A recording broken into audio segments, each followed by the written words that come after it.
Nous sommes de retour sur le plateau de TV Finance pour cette édition du 13 décembre 2023. Merci beaucoup si vous nous rejoignez à l'instant et merci beaucoup pour votre fidélité. Journée décisive puisque aujourd'hui ce sera c'est la dernière réunion de politique monétaire de la Réserve fédérale américaine. Demain ce sera celle de la BCE, mais aujourd'hui donc dernière réunion de l'exercice 2023. Les investisseurs jouent la carte de la prudence avant la publication de la stratégie monétaire et le fameux discours de son président Jérôme Powell qui interviendra normalement aux alentours de 20h30.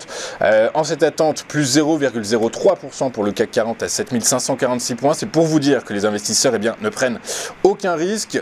Et puis pour nous expliquer quel est finalement le nouveau paradigme de marché et comprendre son impact sur les indices actions, je suis en direct, en duplex avec le président d'IWF Capital, David Furcage. Bonjour David.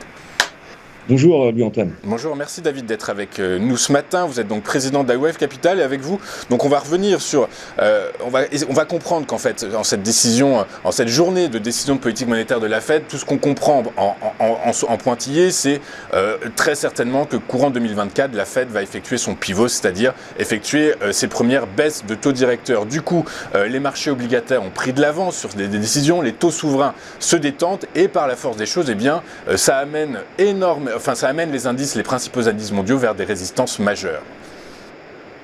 Oui, c'est tout à fait ça. Alors, j'ai cru intéressant de replacer un peu le contexte de marchés financiers, notamment d'indices boursiers, d'un point de vue plus historique.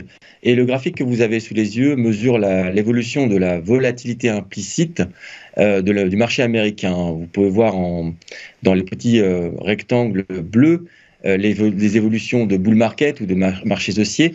Et ce que je voulais montrer à travers ce graphique, c'est que depuis que les marchés en fait anticipent une inflexion de la politique monétaire outre-Atlantique, notamment plus particulièrement depuis la mi-octobre, la volatilité implicite, c'est-à-dire la confiance à l'égard des marchés et du futur, est en train de réaliser un nouveau creux, un niveau que l'on n'a pas vu depuis la crise du Covid. Et donc depuis le mi-octobre, cela milite pour un état de confiance, peut-être même d'excès de confiance, que l'on verra au cours des prochaines semaines, mais qui pousse donc les marchés vers le haut. Et cette situation, ce nouveau paradigme en quelque sorte, profite à qui? Au secteur growth ou au secteur value, au secteur de croissance ou au secteur de valeur? Alors, dans le graphique que vous avez sous les yeux, vous avez d'une part l'indice américain, le SP500, qui est en train de progresser sur des nouveaux sommets, tandis que sur la partie basse, vous pouvez observer un ratio des valeurs de croissance contre les valeurs dites value ou plus traditionnelles. Dans le dernier temps, qui est le nôtre, et notamment depuis ce point d'inflexion des anticipations en rapport à la politique monétaire, c'est-à-dire vers mi-octobre, il y a une évolution opposée entre, d'une part, le SP500, la ligne bleue, et d'autre part, ce ratio des valeurs de croissance contre les valeurs dites traditionnelles. On va dire que depuis maintenant un peu plus d'un an, ces deux courbes, par nature, s'accompagnent bien volontiers. Et depuis qu'il y a une inflexion donc des anticipations en rapport à la politique monétaire, l'une pointe vers le bas, la courbe verte, et l'autre pointe vers le haut, la courbe bleue, effectivement, donc le SP500. Ce qui indique finalement que depuis le 13 octobre, ce n'est plus seulement les valeurs de croissance qui font le marché, qui le font monter ou diminuer, mais les valeurs en fait plus traditionnelles, qu'on appelle les value stocks, sont en train également de surperformer les valeurs de croissance et tirent elles-mêmes en fait le marché dans son ensemble. Donc depuis l'inflexion des anticipations de politique monétaire aux États-Unis notamment, depuis mi-octobre, je le répète, les valeurs dites traditionnelles font également le marché et tirent le marché vers le haut, ce que permet de déterminer ce graphique avec effectivement le graphique de volatilité implicite que l'on a vu tout à l'heure. Très clair. Et donc je rappelle, pour les néophytes, mais les value stocks, les valeurs les actions value sont les valeurs que les investisseurs estiment sous-évaluées, sous-évaluation rapportée par le marché, rapportée à leur actif net. Donc il y a quand même quelques calculs à faire, quelques connaissances en comptabilité pour identifier ces valeurs, mais en tout cas toujours est-il que ce sont des valeurs que les investisseurs estiment sous-évaluées du coup par la force des choses. Ça se traduit comment pour l'indice parisien CAC 40? Eh bien, l'indice CAC 40 est en train de tester sa résistance majeure, celle dont on parlait maintenant depuis quelques semaines, qui correspond également à ses plus hauts historiques. Depuis son support à 7226 points et le fait qu'il converge donc vers sa résistance majeure à 7588 points, eh bien, l'indice français a progressé, comme on pourrait dire, one way, d'une seule traite, de manière quasi verticale. Cela dit, donc, toujours pour replacer l'évolution des indices boursiers dans un contexte plus large, l'indice parisien, enfin français, évolue plus amplement, plus largement, au sein de deux bornes. Le support majeur à 6796 points dont on parlait justement la semaine dernière, et sa résistance majeure à 7580 points. Donc le marché reste pour l'instant circonscrit dans ce vaste range. Cela dit, compte tenu du mouvement vertical et de l'appétence en ce moment donc pour toute forme de secteur, hein, comme je le disais tout à l'heure, il se pourrait effectivement, si les anticipations continuent à se matérialiser en rapport au taux d'intérêt, qu'il franchisse sa résistance majeure. À très court terme, en tous les cas pour nos investisseurs, ceux qui écoutent, l'indice est quand même bien suracheté, hein. C'est-à-dire que justement, comme on l'observe, il y a une extension quasi verticale sans mouvement de respiration.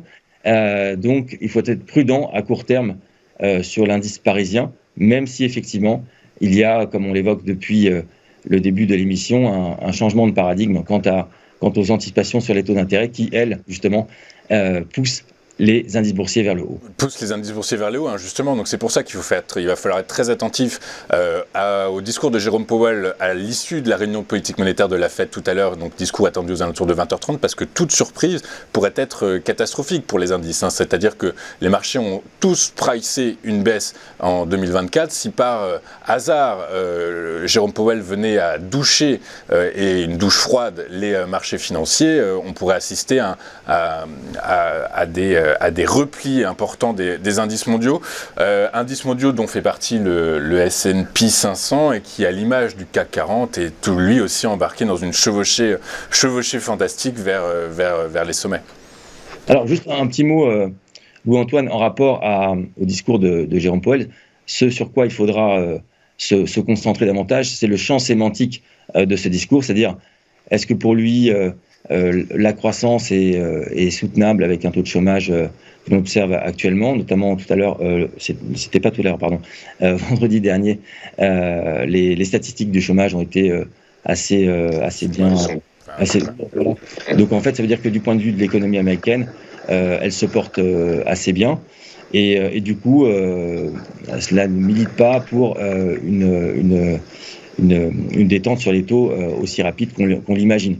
Quoi qu'il en soit, tout ça est complètement pricé et ce qui est le plus important d'observer, c'est non pas la décision elle-même, c'est-à-dire est-ce qu'il va monter ou diminuer les taux, parce que ça c'est complètement pricé dans le marché, c'est le champ sémantique, quel mot il va utiliser à l'égard de sa perception de la croissance et de l'emploi aux États-Unis. Et de la trajectoire de l'inflation également. Je rappelle, en début d'année, les sages de la Réserve fédérale américaine anticipaient une inflation core à 3,7%.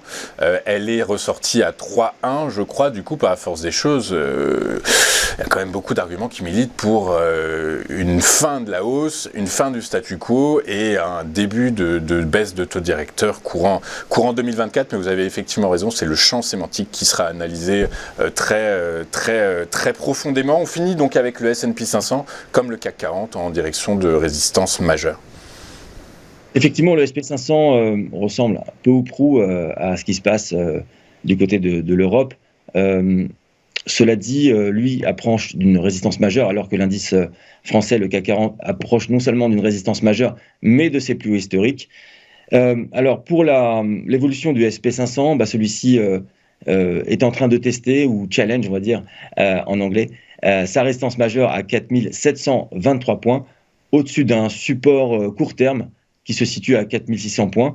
Effectivement, le champ sémantique du gouverneur de la Banque centrale américaine fera le reste sur oui ou non, le SP500 va-t-il franchir cette résistance majeure à 4723 points pour se diriger vers ces résistances d'avril 2022, peu ou prou à 4862 points. Quoi qu'il en soit, au-dessus de 4600 points, les perspectives sur le SP500 restent très positives. Écoutez, merci beaucoup David pour toutes vos précisions, vos analyses, vos commentaires. Je rappelle que vous êtes président de iWave Capital avec nous tous les mercredis du matin dans votre chronocac revisité à la sauce iWave. Et je vous en remercie beaucoup. Je vous souhaite une excellente journée David. Et je vous donne rendez-vous la semaine prochaine. On marque une rapide courte page de publicité de notre côté et on se retrouve dans un instant pour la suite de cette émission, de cette édition du 13 décembre. Et juste après, donc comme annoncé, comme promis, nous retrouverons en duplex Daniel Cohen de Lara et ses Market Movers. À tout de suite sur TV Finance.